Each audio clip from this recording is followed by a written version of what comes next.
سبحان اللہ اسرا، رات کو لے گئے. اس نقطے کی طرف بھی میں اشارہ کرتا چلوں.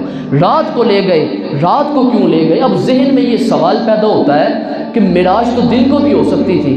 اگر دن کو کراتے تو ہر کوئی دیکھتا، اپنا بھی دیکھتا، پڑھایا بھی دیکھتا، تو پھر انکار کرنے والوں اور تصدیق کرنے والوں میں فرق کیسے پتہ چلتا؟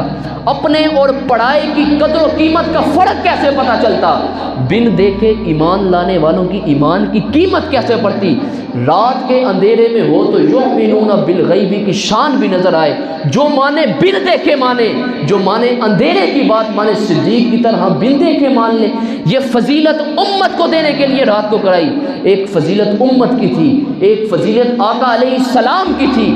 اس لیے فرمایا محبوب رات کو آ، کیونکہ رات خلوت کی گھڑی ہوتی ہے، رات تنہائی کی گھڑی ہوتی ہے، رات قربت کی گھڑی ہوتی ہے. جب خاص راز و نیاز کے لیے اللہ کسی کو قریب کرنا چاہتا ہے تو اسے رات میں اٹھاتا ہے.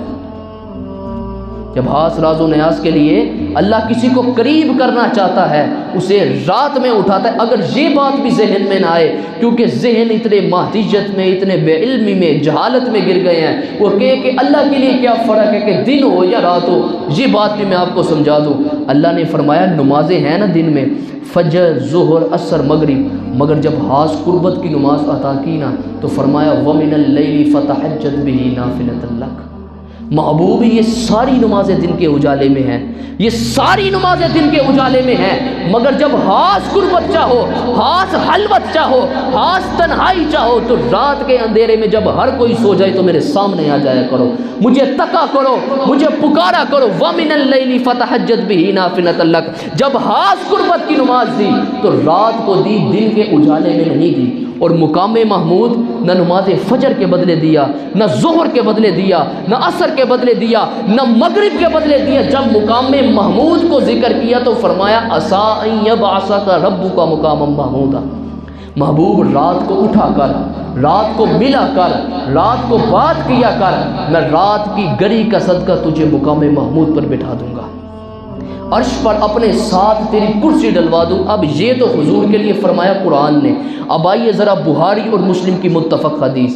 احباب ذی بکر وہ رب ہو کر بھی اپنے بندوں کو دیتا ہے، صبح و شام دیتا ہے، مگر اس نے فرمایا کہ جب رات کا پچھلا پہر ہوتا ہے. یہاں ایک شاعر نے بڑی خوبصورت بات لکھی، وہ کہتے ہیں رات کے پچھلے پہر میں ایک دولت بڑھتی رہتی ہے، جو جاگتا ہے وہ پاتا ہے، جو سوتا ہے وہ کھوتا ہے. فرمایا جب رات کا پچھلا پہر ہوتا ہے تو میں اپنے بندوں کو دینے کے لیے آسمان دنیا پہ آ جاتا ہوں.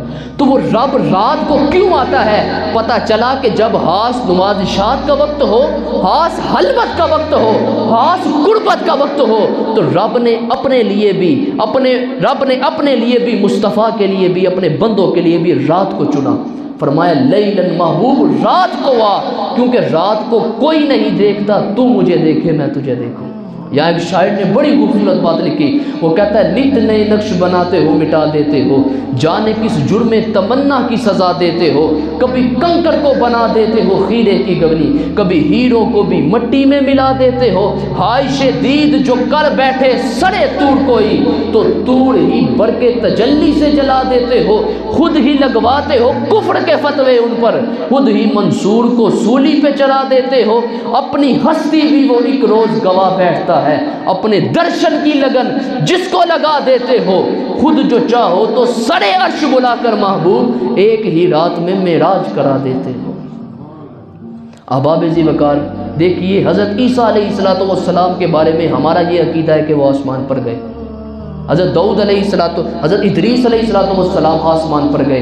حضرت آدم ماں حضرت حوا کے آسمان پر آئے. یہاں یہ نقطہ سماعت فرمائیے گا. جب حضرت عیسیٰ علیہ السلام آسمان پر جا سکتے ہیں، حضرت ادریس علیہ السلام آسمان پر جا سکتے ہیں، حضرت آدم ماں حضرت حوا کے آسمان سے آ سکتے ہیں، میرا نبی جا بھی سکتا ہے، میرا نبی آ بھی سکتا ہے.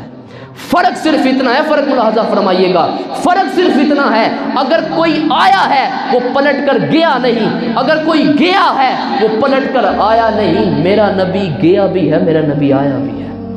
ایک شاعر ہوا ہے اور اس نے تو حد ہی کر دی، کہتا ہے سی معراج ایک راز محبتاں دا، نہیں سی کسے دی سمجھ وچ آن والا، صدیا طالب گیا مطلوب ہوتے، جبرائیل سی سد لے جان والا باز آکھ دے بن دروازیاں تو کیویں پہنچیا عرش تے جان والا ابڑ عقل نو ایتھے دخل کیے جانے جان والا یا لے جان والا